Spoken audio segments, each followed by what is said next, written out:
Just a little update on the writing life. I was up stupid early this morning with plenty of idea bees buzzing through my brain, so I had to get up and get to it. There are no set hours for the writing life. In one way or another, it feels like you're always on. In a school where you're always alone, but the homework never ends. So I worked on a proposal for an agent this morning. When querying multiple agents, it is often frustrating that their submission requirements are so varied. Some go through Submittable.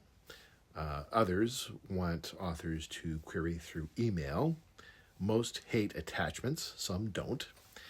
Tailoring such things, it takes a lot of time. And there's an argument for not being quite so compliant and obsequious, by the way, in this regard.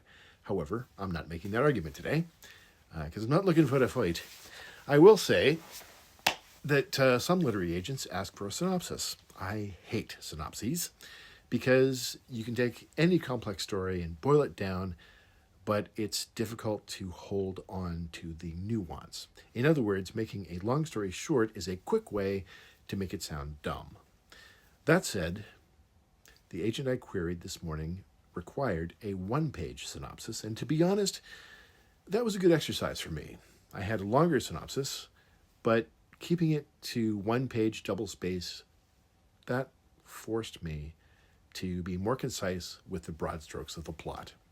There's also a 3-chapter writing sample as well as a cover letter, so I needn't worry overly much that she'll miss the effect of my ringing prose, guaranteed to melt the heart, charm the ear, please the eye, bend the mind, pull the hair, tease the brain, twist the screw, pound the pulse, and rip off the face. Yeah. So today I also applied to 2 writing contests, signed up for the Toronto Indie Author Conference in April 18th and 19th. See you there. Fought to sync my photos after the latest awful Mac update, and wrestled endlessly with a Blue Sky login protocol so I could sync up my phone with my laptop.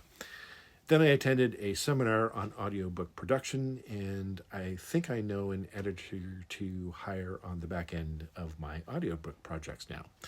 I had 2 walk and talk conference calls, and I still have to work on polishing the 3rd draft of my work in progress, get some exercise, make dinner, and study French tonight. Does being a writer sound like a job yet, Dad? Do you love me yet? Am I worthy? Mental note, schedule therapy session twice next week. Anyway, that's one day in the life of a full-time writer. Have a good day, or make it one.